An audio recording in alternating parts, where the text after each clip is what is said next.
Good evening. क्या हाल चाल है? क्या हाल चाल है? जिंदा हो कि निपट चुके हो? नहीं मतलब कोई जवाब ही नहीं आएगा तो फिर क्या है, फिर ऐसे ही पूछना पड़ेगा, जिंदा हो कि निपट चुके हो। कल कहाँ थे सारे के सारे? 4-5 लोगों को छोड़कर। क्यों क्यों ऐसा क्यों? ऑनलाइन क्यों मतलब?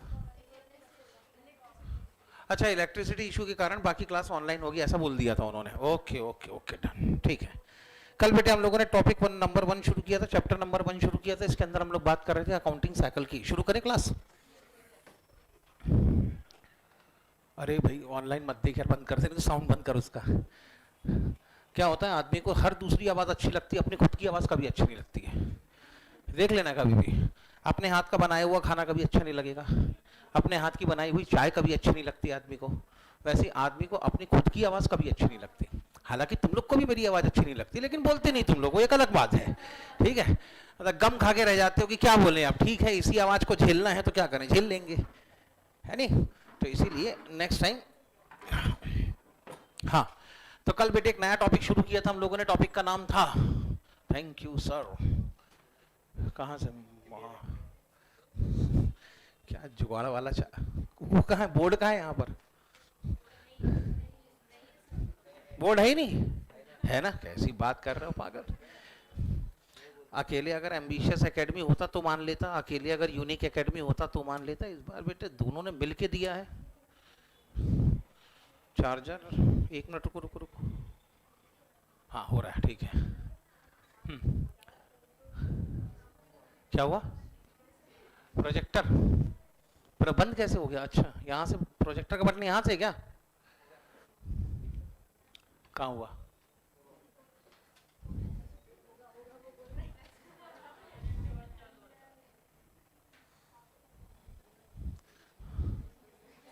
नहीं हुआ ना?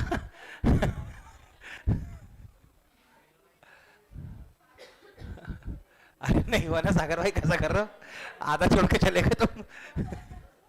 अरे यार पक्का नहीं हुआ ना?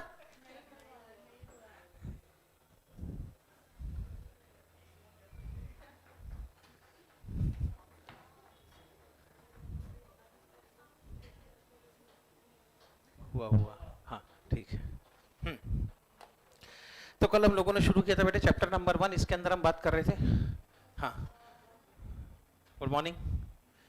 ठीक है, ऐसा तो नहीं कल से आते से पहले कविता सुनाना पड़ेगी। बच्चों को सिखाते हैं, छोटे छोटे बच्चों को हिंदी में, उठो लाल अब आंखें खोलो, पानी लाई मुंह धो लो, बीती रात कमल दल फूले, उनके ऊपर भौरे झूले, ऐसा करके सुनाना पड़ेगा। हाँ, तो कल पहला चैप्टर शुरू किया था। पहले चैप्टर का नाम था बेटे यहाँ पर fundamental of accounting. Fundamental accounting के अंदर कई छोटे छोटे छोटे छोटे छोटे कॉन्सेप्ट्स हैं, और उन्हीं छोटे छोटे कॉन्सेप्ट्स को पहले देख के चलना पड़ेगा। इसके अंदर सबसे पहला कॉन्सेप्ट है आपका अकाउंटिंग इक्वेशन, सॉरी क्या था, अकाउंटिंग साइकिल। अकाउंटिंग साइकिल की बात करें तो अकाउंटिंग साइकिल कुल मिला के ये बताता है कि अकाउंटिंग कहाँ से शुरू होती है, एक पर्टिकुलर ईयर में अकाउंटिंग कहाँ से शुरू होगी, कैसे कैसे स्टेप बाय स्टेप आप उसमें आगे बढ़ते हैं, और कहाँ पे जाके आपकी अकाउंटिंग खत्म होती है। ये पूरा का पूरा जो सिस्टम बनाया गया है अकाउंटिंग साइकिल का, ये पूरा का पूरा सिस्टम इस तरीके से डिजाइन किया गया है कि जो आपके बेसिक ऑब्जेक्टिव्स हैं, बेसिक ऑब्जेक्टिव्स ऑफ अकाउंटिंग, उन बेसिक ऑब्जेक्टिव को पूरा किया जा सके। ठीक, कल बेटे हम लोगों ने कुछ नोट बनाए थे क्या? क्या लिखा था पहले बताओ? फाइनेंशियल स्टेटमेंट, इसी के बारे में लिखा था ना अपन ने। हाँ, तो कल तक हमारी बात हुई थी फाइनेंशियल स्टेटमेंट की, what is the meaning of financial statement. ठीक है, फाइनेंशियल स्टेटमेंट का कल मैंने आपको मतलब समझाया था। Financial statement includes, financial statement में क्या क्या इंक्लूड होगा? बैलेंस शीट, और आप लोगों को यहाँ पे क्लास में, मतलब क्लास अटेंड करने में किसी भी तरह की कोई दिक्कत होती हो, कोई कमी लगती हो कि सर क्लास में ऐसा भी होना चाहिए वैसा भी होना चाहिए, तो ज़रूर बताएं, ठीक है ना? मतलब अगर डायरेक्टली नहीं बोलना चाहते तो अपनी फीलिंग को एक्सप्रेस करके ही बता सकते हैं। जैसे बाजू के वाले के कंधे पे सर रख के सो गए कि सर हमको एक गद्दे और एक तकिए की ज़रूरत है, लिख दिया जाएगा इन्वेंट्री में, कोई दिक्कत नहीं है कि आपके सोने होने का इंतजाम करना है यहाँ पर, लेकिन बता दोगे तो ज़्यादा अच्छा रहेगा। ठीक है, आगे चलूँ? हाँ, तो ऐसी कंडीशन में हम लोगों ने कल बात करी थी फाइनेंशियल स्टेटमेंट। फाइनेंशियल स्टेटमेंट की कहीं कोई डेफिनेशन नहीं मिलेगी, सिर्फ इतना ज़रूर बताया गया है कि जब भी आप एक वर्ड बोलते हैं, वर्ड क्या होगा आपका? Financial statements. तो इस फाइनेंशियल स्टेटमेंट के अंदर क्या क्या इंक्लूड होगा? तो फाइनेंशियल स्टेटमेंट के अंदर इंक्लूड होगा सबसे पहले आपकी कौन सी? Balance sheet. बैलेंस शीट क्यों? So that you can find out the financial position of the business entity. दूसरा क्या होगा आपके लिए? Income statement. अब इनकम स्टेटमेंट किसी भी नाम से हो सकता है, एक अलग बात है। अगर कोई इंडिविजुअल ट्रेडर है तब वो क्या बनाएगा, trading and profit and loss account. अगर मैन्युफैक्चरर है तो फिर क्या बनाएगा वो, manufacturing account and profit and sorry trading and profit and loss account, ठीक है। अगर कोई एनपीओ है या कोई सर्विस सेक्टर वाले हैं, then they are suppose to prepare what, income and expenditure account, ठीक है। अब कोई जॉइंट स्टॉक कंपनी है तो जॉइंट स्टॉक कंपनी भी तो अपना प्रॉफिट एंड लॉस अकाउंट बनाएगी, लेकिन वहां पर उसका नाम क्या हो जाता है, statement of profit and loss. क्या नाम हो जाता है उसका, statement of profit and loss. तो इस तरीके से दूसरा स्टेटमेंट कौन सा हो गया, इनकम स्टेटमेंट। तीसरा होगा इसके अंदर cash flow statement. Cash flow statement के अंदर आपको ये बताना पड़ेगा कि साल भर में आपके पास में कुल मिला के कितना कैश आया है और कितना कैश आपने लोगों के ऊपर खर्च किया है, कहां कहां किन किन एक्टिविटीज में आपने इतना कैश खर्च किया है।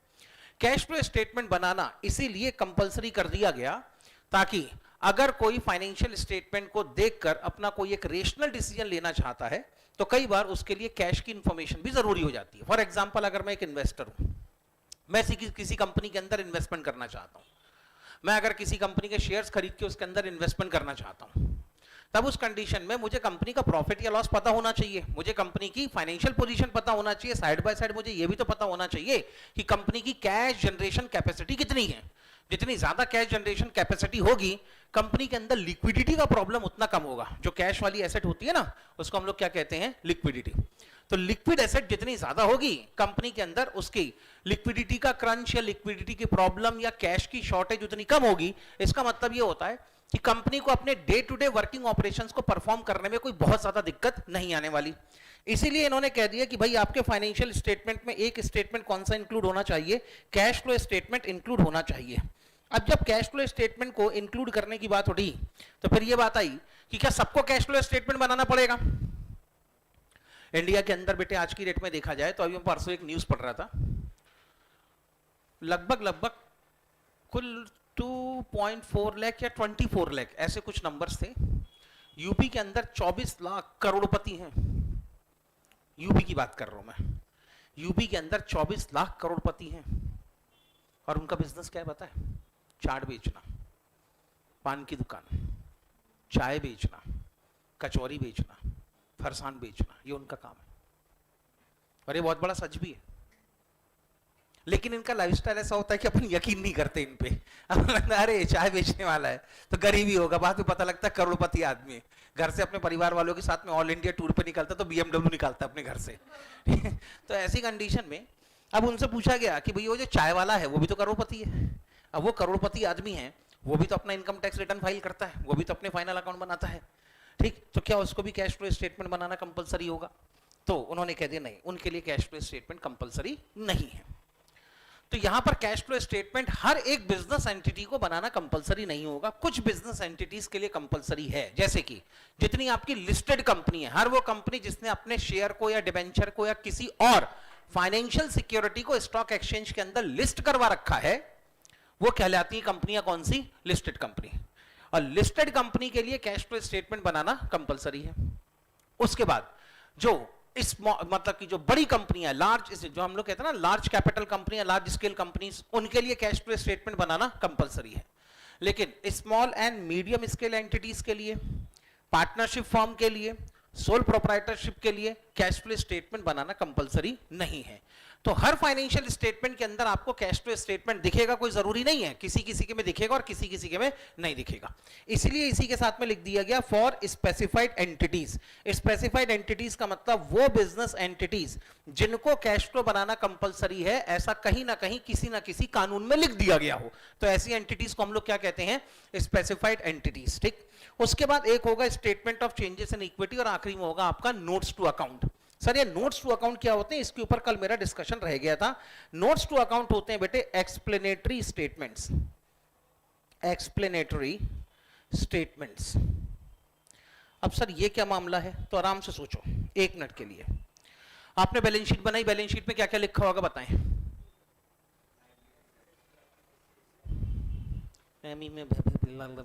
क्या है बेटा, ढंग से तो अबे बैलेंस शीट बनाई है कि नहीं बनाई जिंदगी में? हाँ तो क्या लिखते थे बैलेंस शीट में?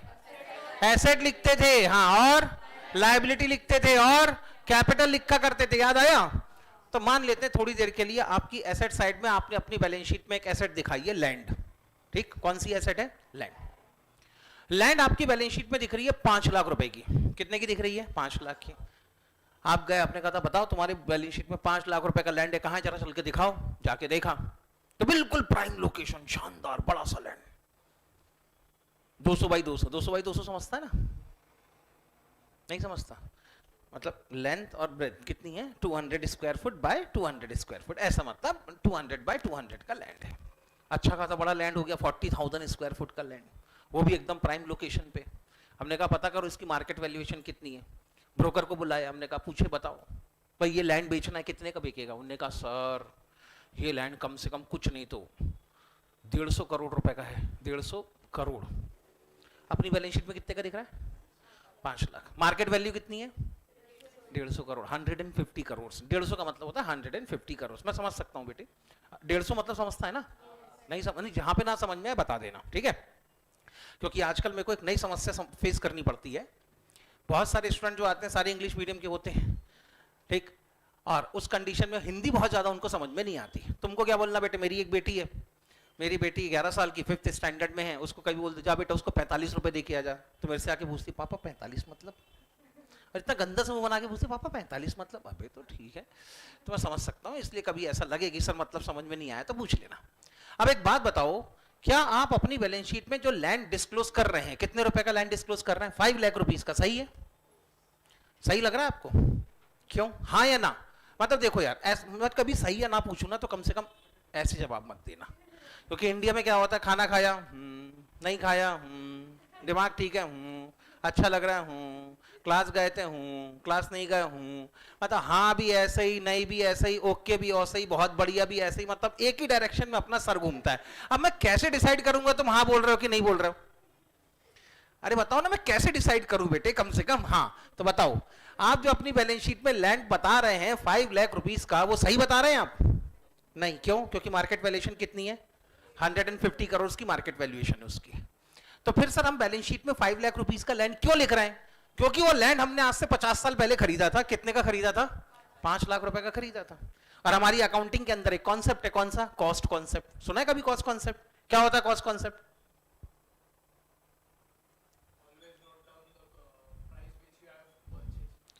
which we have been paid for the purchase of any asset। बराबर है। यानी जब भी आपको अपनी अकाउंट की बुक में कोई भी ऐसा इकोनॉमिक रिसोर्स का तो दूसरा सस्ता नाम कौन सा है? एसेट। अगर आपको अपनी अकाउंट की बुक में कोई भी इकोनॉमिक रिसोर्स जिसको आपने रीसेलिंग के पर्पज से ना खरीदा हो, ठीक है, जिसको आपने रीसेल करने के पॉइंट ऑफ व्यू से ना खरीदा हो, जिसको आपने होल्ड करने के पॉइंट ऑफ व्यू से खरीदा हो, उसे आपको अपनी अकाउंट की बुक पे हमेशा कॉस्ट पे रिकॉर्ड करना चाहिए। ये क्या बन गया? हमारा कॉस्ट कॉन्सेप्ट बन गया। इसलिए बेटे आपने फर्नीचर को हमेशा किस पे दिखाया? कॉस्ट पे। प्लांट एंड मशीनरी को किस पे दिखाया? कॉस्ट पे।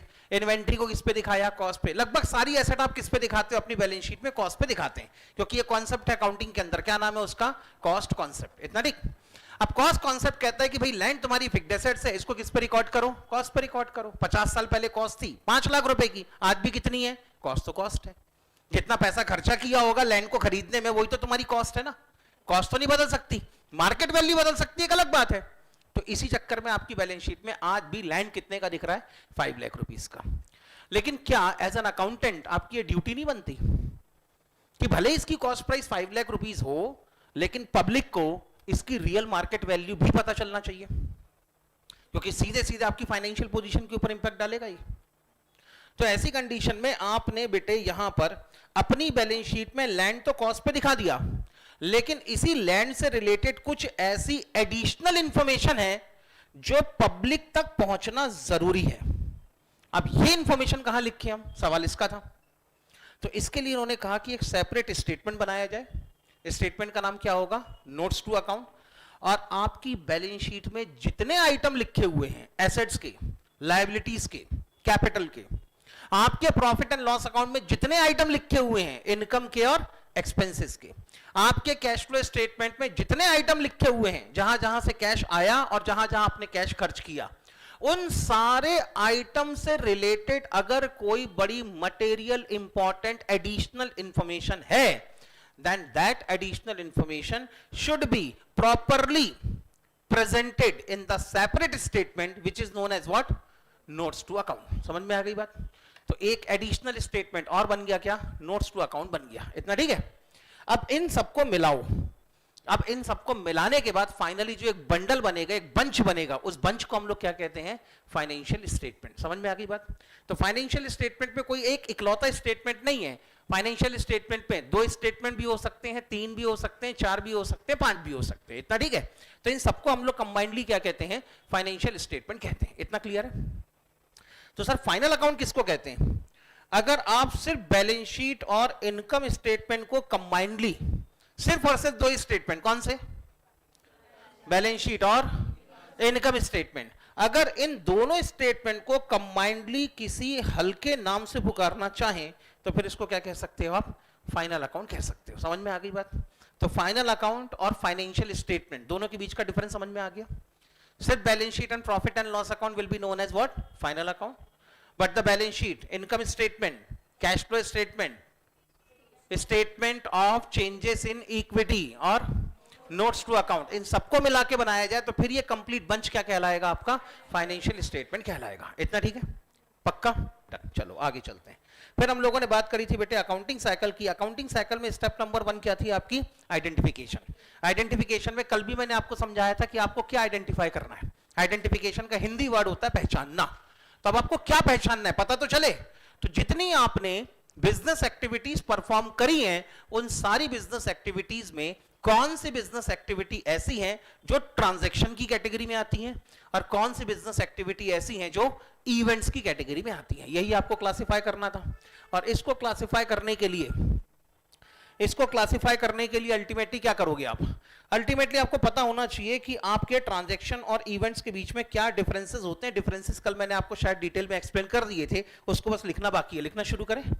लिखो बेटे हेडिंग।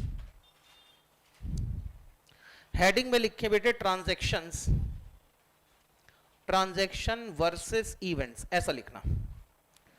Transactions versus events. शुरू करें। लेफ्ट हैंड साइड में लिखे बेटे ट्रांजैक्शन और राइट हैंड साइड में लिखे इवेंट्स। हाँ, कल ट्रांजैक्शन के बारे में हमारी क्या बात हुई थी? कोई भी ऐसी बिजनेस एक्टिविटी जिसमें या तो एसेट की क्या हो रही होगी? इनफ्लो, या तो एसेट की क्या होगी? आउटफ्लो, और या तो फिर इनफ्लो एंड आउटफ्लो दोनों हो रही हो, उसको हम लोग क्या कहते हैं? ट्रांजैक्शन। इतना ठीक है? तो लिखें यहां पर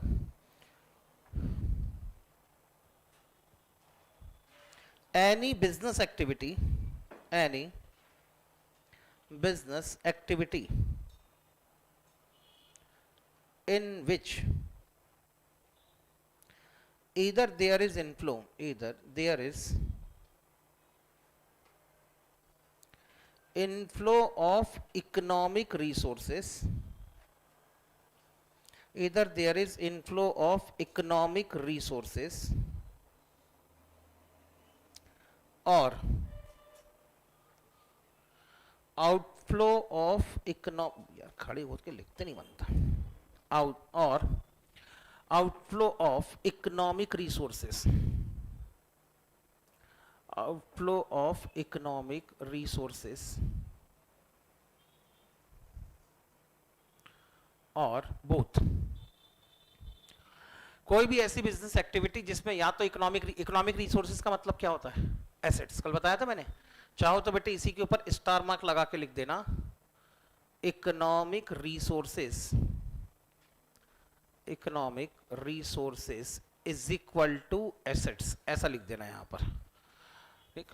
तो कोई भी ऐसी बिजनेस एक्टिविटी जिसमें या तो इकोनॉमिक रिसोर्सेज की इनफ्लो हो, या तो आउटफ्लो हो, और या तो इनफ्लो आउटफ्लो दोनों हो, तो वो क्या कहलाएगा आपके लिए? ट्रांजैक्शन। इवेंट पे लिखें point number 1, any business activity, any business activity in which there is neither inflow nor outflow of economic resources।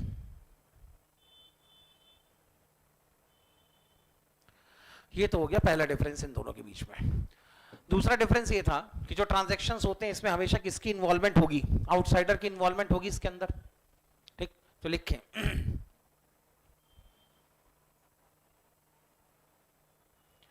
Involvement of outsider,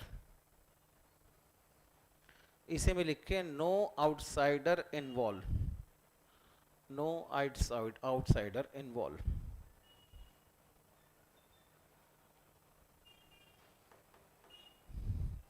तीसरी कंडीशन थी बेटे इसके अंदर, ट्रांजैक्शन को हम लोगों ने क्या कहा था, process. Transaction is what, process. लेकिन इस प्रोसेस का जो एंड रिजल्ट होगा वो क्या होगा आपके लिए, इवेंट होगा। तो लिखें transaction is a process. Third, events are result of process. Events are results of process. Done? Example लिख लो।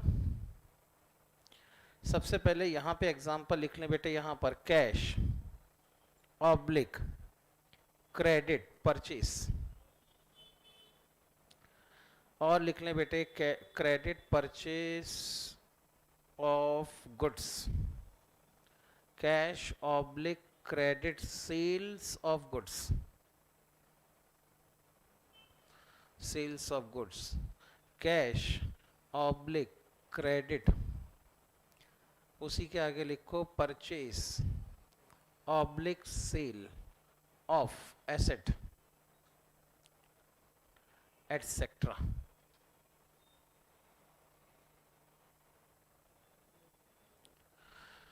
बेटे अगर आप कैश परचेस या क्रेडिट परचेस करते हैं तो ये भी आपके लिए क्या होगा, ट्रांजैक्शन। अगर आपने कैश परचेस या सॉरी क्रेडिट से कैश सेल्स या क्रेडिट सेल्स करी है तो भी ये क्या होगा आपके लिए, ट्रांजैक्शन। लेकिन अगर आप यहां पर अपना प्रॉफिट या लॉस कैलकुलेट करते हैं, प्रॉफिट या लॉस कैलकुलेट करने के बजाय यहां हाँ valuation of inventory, valuation of inventory, inventory का मतलब है बेटे क्लोजिंग स्टॉक, याद रहेगा। इन्वेंट्री का मतलब क्या है यहां पर, क्लोजिंग स्टॉक।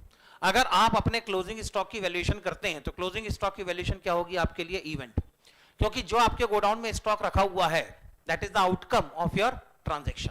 साल भर आपने जो परचेस करी, साल भर आपने जो सेल करी, उसी का आउटकम क्या है, आपके गोडाउन में कितना स्टॉक बचा हुआ है। और आप अपने गोडाउन में रखे हुए स्टॉक की जब वैल्यूएशन करते हैं तो ऑटोमेटिकली किसकी कैटेगरी में आ जाता है, ट्रांजैक्शन की, सॉरी इवेंट की कैटेगरी में आ जाता है। इतना ठीक है।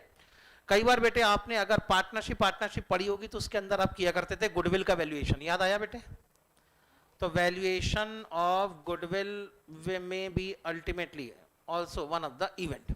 ऐसे कई सारे एग्जाम्पल हो सकते हैं इवेंट के, एक दो एग्जाम्पल इसलिए क्योंकि एग्जाम्पल अक्सर आपके नोट्स के अंदर पाए जाते हैं, इसीलिए। इतना क्लियर है। तो पहले तो आपको ये देखना पड़ेगा कि कई सर कोई भी बिजनेस ट्रांजैक्शन होता है तो वो बिजनेस ट्रांजैक्शन पहले तो ट्रांजैक्शन है या इवेंट है। ट्रांजैक्शन या इवेंट है ये पता करने के बाद अब जो अगली स्टेप होती है आपकी अकाउंटिंग के अंदर, इसी आइडेंटिफिकेशन के अंदर आपको ये पता करना होता है कि ये ट्रांजैक्शन या ये इवेंट फाइनेंशियल नेचर के हैं या नहीं है। रीजन, अगर कोई ट्रांजैक्शन या इवेंट फाइनेंशियल नेचर का है तब तो उसे आप अपनी अकाउंट की बुक में रिकॉर्ड करेंगे। लेकिन अगर कोई ट्रांजैक्शन या इवेंट फाइनेंशियल नेचर का नहीं है then it will not be recorded in the books of account. इतना ठीक है। तो सर पता कैसे करें कि भाई ये ट्रांजैक्शन या इवेंट फाइनेंशियल नेचर का है या नहीं है। तो अब यहां पर इसके लिए एक अगला जो कॉन्सेप्ट आता है वो कॉन्सेप्ट है आपका, लिखे बेटे, fundamental premises of accounting. Fundamental premises of accounting, fundamental premises of accounting. Sir ये फंडामेंटल प्रेमाइसेस ऑफ अकाउंटिंग का मतलब क्या होता है? तो कुल मिला के आप ये बताने की कोशिश कर रहे हैं कि अकाउंटिंग किन किन चीजों पर टिकी है, कौन से ऐसे आइटम्स हैं, कौन से ऐसे वेरिएबल्स हैं जो आपकी पूरी अकाउंटिंग का स्ट्रक्चर बनाते हैं, किन के ऊपर आपकी पूरी अकाउंटिंग प्रैक्टिसेस टिकी होती है, उन्हें कहा जाता है फंडामेंटल प्रेमाइसेस ऑफ अकाउंटिंग। इतना ठीक है। तो sir fundamental premises of accounting में क्या क्या आता है? तो फंडामेंटल प्रेमाइसेस ऑफ अकाउंटिंग में सबसे पहले आएगा आपका एसेट्स। लिखें बेटे फंडामेंटल प्रोमाइसेस ऑफ अकाउंटिंग में सबसे पहले आएंगी आपकी एसेट्स, दूसरे नंबर पे आएगी आपकी लायबिलिटीज, तीसरे नंबर पे आएगी आपकी कैपिटल, अगले नंबर पे आएगी बेटे आपकी इनकम या आप इसको रेवेन्यू भी कह सकते हैं, और लास्ट होगा आपके एक्सपेंसेस। इन पांचों आइटम को कंबाइंडली हम लोग कहते हैं फंडामेंटल प्रेमाइसेस ऑफ अकाउंटिंग। इतना ठीक? हाँ, तो सबसे पहले आपको इन 5 वर्ड्स के मीनिंग पहले समझना जरूरी है, उसी के आगे कुछ और समझा जा सकता है। What is the meaning of asset? हाँ हाँ, सही है ना? Which will increase net sales. Okay, और सबको मिला के आखिरी में अपन एक कंबाइंड डेफिनेशन बना देंगे, सब टुकड़े टुकड़े बताओ। बताओ एसेट का मतलब क्या है? What is the meaning of asset? अच्छा एक बात बताऊं, ये पोडियम, ये एसेट कह सकते हैं? हाँ, फिक्स कैपिटल या एसेट। हाँ, इसको बेटे अपन एसेट कह सकते हैं पक्का? ये जो कैमरा लगा हुआ है इसको एसेट कह दूं मैं? कह सकते हो एसेट? उसके बाद ये जो फर्नीचर लगा हुआ है जिसमें आप लोग बैठे हैं इसको एसेट कह दूं? हाँ सर, इसको भी कह दो। ये प्रोजेक्टर वोजेक्टर, अरे हाँ सर सब एसेट है, आगे बोलो क्या बोलना चाह रहे हो आप। तो आप अगर इसको एसेट कहते हैं तो एसेट का टेक्निकल नाम क्या है? Economic resources. तो अगर आपकी एसेट की डेफिनेशन शुरू होनी चाहिए तो कहां से शुरू होनी चाहिए? इकोनॉमिक रिसोर्सेस से शुरू होनी चाहिए। ठीक है सर, डन? ठीक है। हेलो,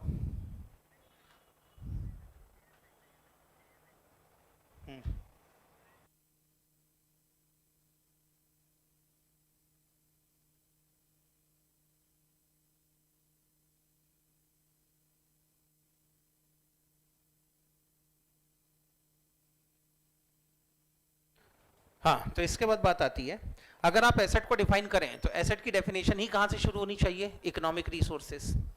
लेकिन क्या हर इकोनॉमिक रिसोर्स को मैं अपनी एसेट बोल दूं? अभी जब इस क्लास का कंस्ट्रक्शन का काम चल रहा था, ये बाजू वाली उधर वाली क्लास, तो बहुत सारा पुराना सामान निकला यहाँ से।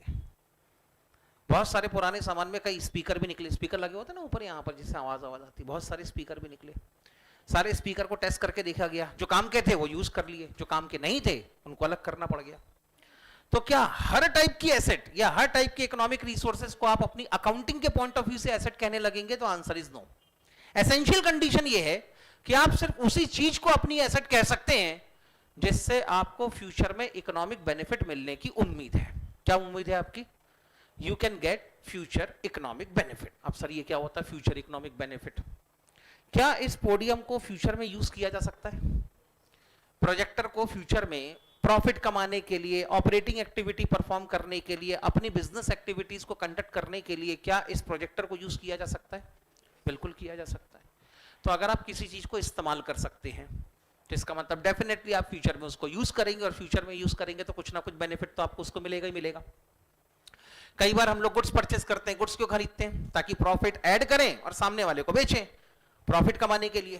तो ये जो सामान आपने खरीदा है, इस सामान में भी तो आपको फ्यूचर का इकोनॉमिक बेनिफिट दिख रहा है, तब तो आपने खरीदा है, नहीं तो क्यों खरीदते आप? तो कोई भी चीज अगर आप खरीदते हैं तो पक्का आपको उसमें कोई ना कोई इकोनॉमिक बेनिफिट दिखता है, यानी आप उससे कुछ ना कुछ फ्यूचर में बेनिफिट लेने वाले हो। बेनिफिट कई तरीके के हो सकते हैं।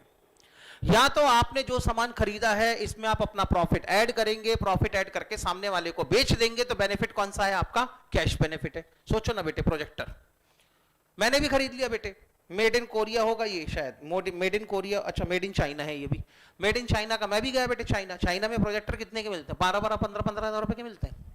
इंडिया में बिकते हैं 45,000, 50,000, 60,000, 65,000। जैसा बकरा फंस गया वैसा चिप दिया उसको। नहीं, ये रियलिटी है। चाइना के सामान के अंदर प्रॉफिट मार्जिन मालूम है कितना है? दिवाली के समय सीरीज लगाते हैं ना अपन घर में, लगाइए कि नहीं? लाल पीली हरी नीली लाइट वाली, बड़ा मजा आता है देखने में, क्यों? डिस्को लाइट वाली सीरीज लगाने में, ठीक है। घर वाले बड़ा मना करते हैं कि ये कहाँ पीले कलर की और लाल कलर की सीरीज उठा के ला लिया, लेकिन अपन एक तो अपने मन से लगा ही लेते हैं बॉस, ठीक है, मजा आता है लाल कलर की सीरीज। तो ऐसी कंडीशन में एक सीरीज कितने की आती होगी? अरे कभी खरीदने गए हो? एक सीरीज आती है लगभग 100-125 रुपए के आसपास। चाइना से मालूम है किस रेट में आती है वो? 5 रुपए और 10 रुपए में आती है वो। 5 रुपए 10 रुपए में कंटेनर में बुक होके आती है, और वहां पर जितने ये जो रिटेलर है ना, जो दिवाली के समय खूब सारी सीरीज बेचते हैं 110, 120, 125 रुपए में, उसका ओरिजिनल प्राइस 5 रुपए और 10 रुपए होता है। अब बेटे तुमको डायलॉग कौन सी चिपकाया जाता है, क्या मैडम भाव ही नहीं है ना, 110 की तो खरीदी अपनी, 10 ही रुपए तो कमा रहा हूँ एक सीरीज में मैं। तो उसको मतलब वो बताना चाह रहा है कि 10 ही की तो खरीदी है, 110 पूरे कमा रहा हूं मैं, लेकिन वो बोलता हमेशा उल्टा है, अपन उसको इंटरप्रेट ठीक से नहीं करते, कॉमा गलत जगह लगा देता है बस वो, ठीक। तो मुद्दा ये है कि कोई भी ऐसी चीज जिससे आपको फ्यूचर में इकोनॉमिक बेनिफिट मिल सकता होगा। अब इकोनॉमिक बेनिफिट या तो उसको बेच के आप कैश में कमाना चाहते हैं, तो वो कैश जो मिलने वाला है फ्यूचर में वो आपके लिए इकोनॉमिक बेनिफिट है। कई बार हम सामान को बेचने के लिए नहीं खरीदते। आप क्या बेटे, एकेडमी वालों ने ये जो प्रोजेक्टर खरीदा है, नया प्रोजेक्टर खरीदा है, ये प्रोजेक्टर क्या बेचने के लिए खरीदा है? कल दुकान लगा के बैठेंगे नीचे सड़क पे, ठीक है, एक टेबल लगाएंगे, नीचे टेबल में अपन लगाएंगे, आ जाओ प्रोजेक्टर खरीद लो, प्रोजेक्टर खरीद लो, आवाज लगाना चालू कर देंगे, ऐसा तो नहीं करना है वहां पर। तो ऐसी कंडीशन में अब ये सामान तो आपने रीसेल करने के लिए नहीं खरीदा, लेकिन ये सामान हम लोगों ने क्यों खरीदा है? ताकि हम अपनी सर्विसेज बहुत अच्छे से डिलीवर कर सके। These are the essential equipment for the delivery of services. वैसे ही आप अगर अपना बिजनेस करना चाहते हैं तो कई बार आपको एसी खरीदने पड़ते हैं, कंप्यूटर्स खरीदने पड़ते हैं, फर्नीचर बनवाना पड़ता है। क्यों बनवाना पड़ता है? ऑफिस एंड एडमिनिस्ट्रेटिव पर्पस के लिए, ठीक है। कई बार बेटे बिजनेसमैन को गाड़ियां खरीदनी पड़ती हैं 4 व्हीलर, ताकि गुड्स कस्टमर के घर तक डिलीवर किया जा सके। तो ये सारी चीजों को कहीं ना कहीं जिनको आप फ्यूचर में यूज कर सकते हैं और उनसे फ्यूचर में किसी तरह का कोई बेनिफिट ले सकते हैं, वो सारी चीजें क्या कहलाएंगी? आपकी एसेट्स कहलाएंगी। पहली बात तो अब एक फ्रेज और जोड़ दिया मैंने, इसके अंदर क्या होना चाहिए? Future economic benefit. Future economic benefit monetary non monetary दोनों हो सकता है, इतना ठीक है। मॉनेटरी मतलब कोई सामान आपने बेचने के लिए खरीदा होगा, तो आज का खरीदा हुआ सामान कल जाके मार्केट में प्रॉफिट ऐड करके बेचोगे, उससे जो कैश मिलेगा वो कौन सा बेनिफिट है? Monetary benefit. लेकिन अगर आपने कोई भी एसेट खरीदी है जिसको रीसेल करने का आपका पर्पस नहीं है, आप इसको बिजनेस में होल्ड करना चाहते हैं, होल्ड करके इसको बिजनेस में यूज करना चाहते हैं और यूज करके अपने बिजनेस को कंटिन्यू करना चाहते हैं, अपने बिजनेस के रनिंग और मेंटेनेंस के लिए आपने एडमिनिस्ट्रेशन के लिए अगर ये एसेट्स खरीदी हैं, तो भी आपको इससे फ्यूचर इकोनॉमिक बेनिफिट मिलेगा, लेकिन वो बेनिफिट कौन सा होगा? नॉन मॉनेटरी बेनिफिट होगा। इतना क्लियर है? तो अब अगर मैं फिक्स्ड एसेट्स को डिफाइन करूं तो डेफिनेशन क्या बन गई? Fixed assets are economic resources having future economic benefit, monetary non monetary anything. आगे चले। अब सवाल यह आता है कि जब हम फिक्स्ड एसेट्स को खरीदेंगे और जब उसको किसी भी चीज को खरीदेंगे और उसके मालिक बनेंगे, तभी वो हमारी एसेट कहलाएगी, या बिना खरीदे भी हम उसको अपनी एसेट कह सकते हैं? अगला सवाल यह है, बोलो ना बेटे, बिना खरीदे बिना किसी भी चीज के मालिक बने, क्या आप किसी भी चीज को अपनी एसेट कह सकते हो? आप नहीं कह सकते, यानी मालिक बनना जरूरी है, बराबर है? अरे हाँ, मालिक बनना जरूरी है। पर कैश में नहीं खरीदी होगी, उधारी में खरीदी होगी, लोन लिया होगा, इंस्टॉलमेंट में खरीदी होगी, लेकिन खरीदी तो होगी ना, तब तो तुम क्या बनोगे? उसके मालिक बनोगे। और जब मालिक बनोगे तभी उसको क्या बोलोगे? अपनी एसेट बोलोगे। बिना मालिक बने अपनी एसेट कैसे बोल सकते हो? बात समझ में आ गई है? ठीक है। एक बात बताओ, कभी आपने अपनी बैलेंस शीट में लीज होल्ड प्रमाइस लिखा था? मालिक बने थे क्या उस प्रॉपर्टी के? तुम पूछा था टीचर से, सर ये लीज होल्ड प्रमाइस क्या होता है? बोलो ना, हाँ सर पूछा था हमने, सर ये लीज होल्ड प्रमाइस क्या होता है? फिर सर ने बताया था, बेटे किसी और की प्रॉपर्टी है, हमने अपने बिजनेस में यूज करने के लिए लंबे समय के लिए किराए पे ले ली है। याद आया कुछ? 15 साल 20 साल के लिए हमने एक एग्रीमेंट कर लिया है कि 20 साल तक इस एसेट को हम यूज करेंगे और 20 साल बाद हम ये एसेट उसके पुराने ओनर को लौटा देंगे। ऐसी कुछ होता था ना? इसके मालिक बनेगे तुम एसेट के, फिर काहे को लिखा बैलेंस शीट में एसेट साइड में? लॉजिकल लग रहा है? सोच के देखो। अभी खुद कर, अभी चुप रहना यार, मतलब हद होती है। हाँ, अभी थोड़ी देर पहले कह रहे थे कि सर किसी भी चीज को एसेट कहने के लिए हमको उसका मालिक बनना जरूरी है। लेकिन अगर तुम्हारा यही ओपिनियन है कि सर हमको जब तक मालिक नहीं बनेंगे तब तक हम उसको एसेट नहीं बोलेंगे, एसेट नहीं बोलोगे तो बैलेंस शीट में भी नहीं लिखोगे, तो फिर क्यों लीज होल्ड प्रमाइस को तुमने अपनी बैलेंस शीट में लिखा? 11th क्लास में, 11th में था कि 12th में था फाइनल अकाउंट? 12th में था ना? हाँ, तो क्यों 12th क्लास में फिर लीज होल्ड प्रमाइस को तुमने अपनी बैलेंस शीट में लिखा? वही बोर्ड के एग्जाम में लिखा बॉस, नंबर भी मिले तुमको तो। अरे हाँ या ना? तो बॉटम लाइन इज दैट कि आपका उस एसेट का मालिक बनना जरूरी नहीं है, उस चीज का मालिक बनना जरूरी नहीं है किसी भी चीज को एसेट कहने के लिए। आपका उस एसेट के ऊपर कंट्रोल होना जरूरी है। कई बार ऐसा भी होता है आप उसके मालिक नहीं है, लेकिन उससे मिलने वाले बेनिफिट आपके कंट्रोल में हैं, तब भी वो आपकी एसेट बन जाती है। और कई बार ऐसा भी होता है कि आप किसी चीज के मालिक हैं लेकिन फिर भी वो तुम्हारी एसेट नहीं है। सोच के देखो, मैं एक एग्जांपल तुम्हारे सामने रखता हूं, लीज होल्ड प्रमाइस। ठीक है, लीज मतलब समझता है? कहानी सुनाना पड़ेगी पूरी, मालूम है ना लीज का मतलब? ठीक है, हमने सरकार से कोई जमीन लीज पे ले ली, 50 साल की लीज पे। सरकार ने 50 साल की लीज एग्रीमेंट हमारे साथ में साइन कर लिया। डिसाइड हो गया हर साल गवर्नमेंट को 60,000 रुपए किराए के दिया करेंगे और अगले 20 साल तक गवर्नमेंट, 50 साल तक गवर्नमेंट हमको जमीन खाली करने नहीं कह सकती। 50 साल तक इस जमीन को हम खुद ही यूज करने वाले हैं। लीज पे सरकार ने जमीन दे दी। अब बेटे जैसी वो लीज एग्रीमेंट तुम्हारा और गवर्नमेंट के बीच में बन गया, गवर्नमेंट ने तुमको 50 साल की लीज पे जमीन दे दी, तो पहली फुर्सत में तुम उसकी फेंसिंग करा दोगे और एक बोर्ड लगा दोगे, नो ट्रेसपासिंग इज अलाउड। लगा दोगे कि नहीं? किसी भी अनजान आदमी को अगर यहां पे देखा गया तो तुरंत देखते से गोली मार दी जाएगी। ठीक है, यहां से पाकिस्तान की बॉर्डर शुरू होती है, हिंदुस्तानी आदमी को देखते से गोली मार दी जाएगी। कुल मिला के अपना एटीट्यूड तो वैसे ही बन गया ना, हट मेरे घर की प्रॉपर्टी पे कैसा, चल निकल निकल निकल। तो मुद्दा यह है कि भले ही तुम उस जमीन के मालिक नहीं बने, लेकिन अगले 50 साल तक उस जमीन पे कौन आएगा कौन नहीं आएगा, कोई आ सकता है कोई नहीं आ सकता है, क्या बनेगा क्या नहीं बनेगा, खाली पड़ी रहेगी, फैक्ट्री बनाई जाएगी, क्या करना है क्या नहीं करना, कि तुम्हारे अलावा कोई डिसाइड नहीं कर सकता। इसका मतलब तुम उस जमीन के मालिक नहीं बने हो, फिर भी तुम्हारा उस जमीन के ऊपर कंट्रोल है। उससे कितना बेनिफिट लेना है, कैसा बेनिफिट लेना है, इसके ऊपर तुम्हारा कंट्रोल है। तो मालिक नहीं होने के बाद भी तुम क्या कहला जाओगे? उसके मालिक कहला जाओगे। तो कि मालिक होने का मतलब पेपरों पे मालिकाना हक होना जरूरी नहीं है।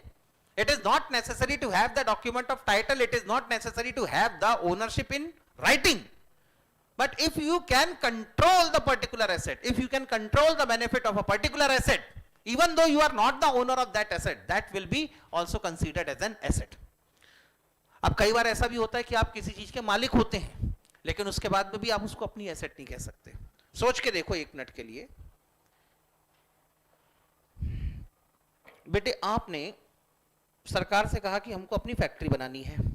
सरकार ने कहा देखो यार शहर है, पूना शहर है, बड़ा अच्छा सुंदर शहर है, आजकल इसमें वैसे भी ज़्यादा पोल्यूशन होने लगा है, अब तुम यहाँ पे फैक्ट्री बनाओगे, पूना के अंदर पोल्यूशन फैलाओगे, इसलिए तुमको फैक्ट्री बनाने की परमिशन पूना के अंदर तो नहीं दी जा सकती। हमने कहा ठीक है बताओ फिर कहाँ जाके फैक्ट्री बनाए। उनने कहा पूना से 30 किलोमीटर दूर जगह खाली है, वहाँ पे जाके अपनी फैक्ट्री बना लो। हमने कहा ठीक है बना लेते हैं, उसमें क्या दिक्कत है। हमने जाके फैक्ट्री बना ली बेटे। पता लगा उसमें जो हाईवे था जहाँ से मेन हमको रॉ मटेरियल आना था, फिनिश गुड्स जहाँ से हमारा जाना था, वो मेन हाईवे हमारी फैक्ट्री से 5 किलोमीटर दूर है। कितना दूर है? 5 किलोमीटर। और मेन हाईवे से हमारी फैक्ट्री तक जाने के लिए कोई भी पक्का रास्ता नहीं है, एक कच्चा रास्ता है। कच्चा रास्ता समझता ना क्या होता है? हाँ, एक कच्चा रास्ता है, उसी से हमको अपनी फैक्ट्री में जाना पड़ता है। अब बड़ी तकलीफ होती थी यार, रोज 5 किलोमीटर जाना भी है आना भी है, और वो भी कच्चा रास्ता, बड़ी तकलीफ थी। तो हमने कहा एक काम करते हैं, यहाँ पे पक्की रोड बना देते हैं, लेकिन ये जमीन थोड़ी ना हमारी। कितने का डिस्टेंस है कुल मिला के? 5 किलोमीटर्स का। हमारी जमीन है क्या? नहीं है, जमीन तो किसी और की है। तो अब मजबूरी तो लेकिन अपनी है, बिजनेस तो अपने को करना है। तो हमने कहा ठीक है एक काम करते हैं, जिन गांव वालों की जमीन है उन गांव वालों से ये जमीन अपन खरीद लेते हैं। खरीद ली अपन ने जमीन खरीद ली और बढ़िया अपन ने एक सीमेंट की रोड बना दी वहां पर। जमीन का मालिक कौन? हम। रोड भी अपन ने बना ली ना, ताकि अपन हाईवे से अपनी फैक्ट्री तक 5 किलोमीटर का डिस्टेंस 5 मिनट के अंदर कवर कर ले। ऐसे बना लिया अपन ने। तो कुल मिला के ओनरशिप तुम्हारे पास में है या नहीं है? बोलो ना, ओनरशिप है कि नहीं है? ओनरशिप तुम्हारे पास में है। ठीक, ओनरशिप तुम्हारे पास में। तुमने कहा ये जो 5 किलोमीटर की रोड हमने बनाई है ये हमारी एसेट है, कह दिया तुमने अपनी एसेट है। और तुमने बेटे यहाँ पर किसी को आने जाने में पाबंदी लगा दी। ऐसा होता है ना, टोल नाका वगैरह कुछ होता है ना, ऐसा टोल नाका होता है, फिर किसी को आने देना है कि नहीं आने देना अपन डिसाइड करेंगे, हमारी मर्जी के अलावा कोई आ नहीं सकता। तुमने बेटे यहाँ पर हर कोई रोड में आना जाना ना कर। इसके पीछे बेटे बहुत बड़ा गांव था, इसके पीछे बहुत बड़ा गांव है। अब यहाँ पे गांव वालों ने क्या किया, इस रोड से आना जाना चालू कर दिया, और इस रोड से आने जाने के चक्कर में बेटे ये बन गई तुम्हारी तिलक रोड सामने वाली। इतना भयंकर ट्रैफिक हो गया तो फैक्ट्री वालों को जाने की जगह नहीं मिलती थी। गांव वाले कभी अपने बैल हकाल रहे हैं, कभी गाय हकाल रहे हैं, कभी गैया लेके चरा रहे हैं, ये सब कर रहे हैं। तुमको बड़ी दिक्कत होने लगी। तुमने कहा यार ये गांव वालों का नाटक बंद कराओ। गांव वालों का नाटक बंद कराने के लिए तुमने यहाँ पे बैरिकेड लगा दिए। गांव वाले भी पूरे इकट्ठे हो गए, कलेक्टर के पास पहुंच गए। कलेक्टर साहब, माई बाप जी हुजूर, ठीक है ऐसे बोलते ना गांव वाले जाके, माई बाप। कलेक्टर साहब ने कहा क्या हो गया काका बोलो। कुछ नहीं, वो एक रोड थी, कंपनी वालों ने रोड बनाई थी, हम उस रोड से आना जाना करते थे, अब कंपनी वाले हमको उस रोड को यूज करने नहीं देते, कुछ करो। कलेक्टर साहब ने नोटिस निकाल दिया एक कि ये जो रोड तुमने बनाई है फैक्ट्री वालों ने, उनको ये रोड गांव वालों के लिए खोलनी पड़ेगी, ठीक है। और उन्होंने एक एडिशनल उसके अंदर डाल दिया, यहां से लेके गांव तक की कनेक्टिंग रोड भी किसको बना के देनी पड़ेगी, फैक्ट्री वालों को बना के देनी पड़ेगी, ताकि गांव वालों को आने जाने में तकलीफ ना हो। अब एक बात बताओ, इस रोड का मालिक कौन है, गांव वाले की फैक्ट्री वाले? फैक्ट्री वाले। लेकिन फैक्ट्री वालों का अपनी रोड के ऊपर कंट्रोल है। फैक्ट्री वाले इस रोड पे कौन आएगा कौन नहीं आएगा, कौन चलेगा कोई नहीं चलेगा, फैक्ट्री वाले खुद डिसाइड कर सकते हैं। तो मालिक होने के बाद भी जब तुम इसको कंट्रोल नहीं कर सकते तो इसको एसेट कहना सही है? नहीं है, ठीक है। सर ये तो फिर आपने बड़ी एक इमेजिनरी कंडीशन बता दी, ऐसा थोड़ी होता सर रियल लाइफ में। आप भी कुछ भी एग्जांपल उठा के ले आते हो। कितने लोग बेटे फ्लैट में रहते हैं, अपार्टमेंट अपार्टमेंट वाले हैं, सबने अपार्टमेंट देखा हुआ होगा। अपने जैसी अपार्टमेंट का अपना गेट होता है ना, उसके सामने कॉमन पैसेज होता है ना, कॉमन पैसेज। कॉमन पैसेज के पैसे हर फ्लैट ओनर ने पे किए होंगे। कभी घर में जाके पूछना पापा से, पापा अपन ने या मम्मा अपन ने जो ये फ्लैट खरीदा है उसका रजिस्ट्रेशन तो करवाया होगा। रजिस्ट्रेशन करवाया होगा तो रजिस्ट्रेशन में क्या होता है, जो फ्लैट है उसका नक्शा बना हुआ होता है, कितने बाई कितने का फ्लैट है, कितना कारपेट एरिया वो ऑक्यूपाई करेगा, सब लिखा होता है। तो आपके घर के सामने जो एक फ्री स्पेस है, कॉमन स्पेस है, उसमें आधा कॉमन स्पेस आपका है और आधा कॉमन स्पेस आपके सामने जिसका फ्लैट है उसका है। तो बिल्डर ने क्या तुमको फ्री में दे दिया कॉमन स्पेस, कि बिल्डर ने तुमसे पैसे लिए होंगे? पैसे लिए ना बिल्डर ने पैसे भी लिए, और बराबर बेटे आधा कॉमन स्पेस तुम्हारा है, इसको बेटे तुम्हारे फ्लैट की रजिस्ट्री में भी लिखा है, उसने लिखा है। लेकिन फिर भी क्या तुम कॉमन स्पेस में कौन आएगा कौन नहीं आएगा इसको आने जाने से रोक सकते हो? लगा दिया अपन ने बैरिकेड, किसके आगे? लिफ्ट के आगे, कि लिफ्ट में पहले हमसे पूछो कौन बैरी यहाँ पे कॉमन ग्राउंड में आएगा। सामने वाले अंकल आए, अंकल पूछ के आया करो ना यार, हमारी प्रॉपर्टी है ये, ऐसे थोड़े ना होता है। बोल सकते हो तुम ऐसा? तो ऐसा ही लग रहा है बेटे, घर के बाहर जैसे तुम दरवाजे से एक कदम बाहर निकालते हो और पहला कदम जिस जमीन पे पड़ता है उस जमीन को देख के अंदर ही अंदर बड़ा दुख होता है। पैसे हमने खर्चा किए, मालिक हम है, लेकिन हम ही कंट्रोल नहीं कर पा रहे इसको। ठीक है, समझ में आ गई बात? तो इसीलिए ओनरशिप का होना या ना होना ये जरूरी नहीं है।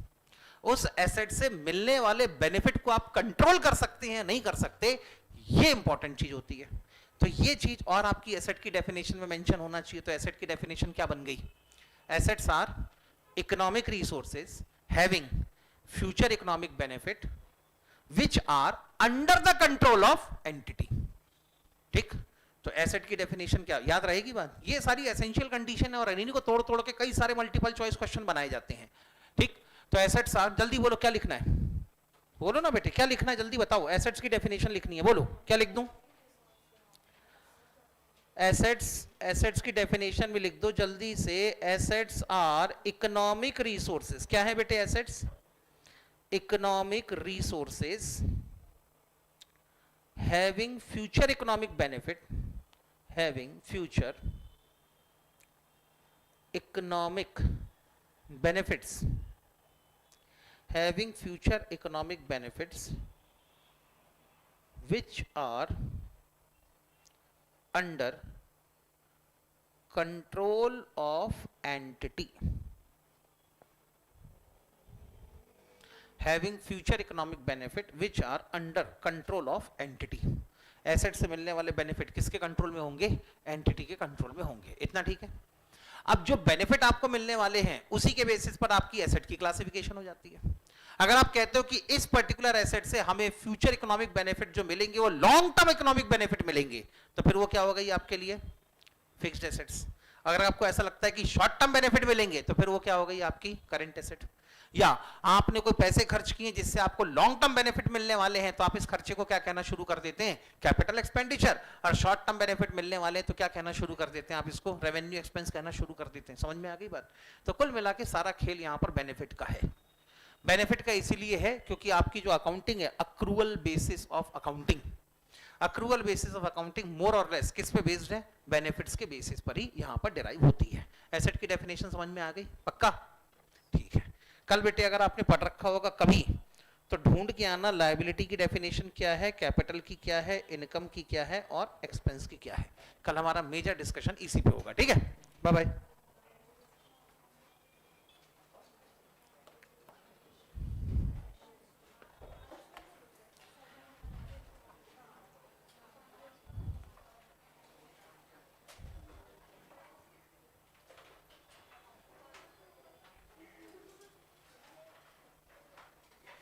ऑनलाइन वाले बेटे बाय बाय।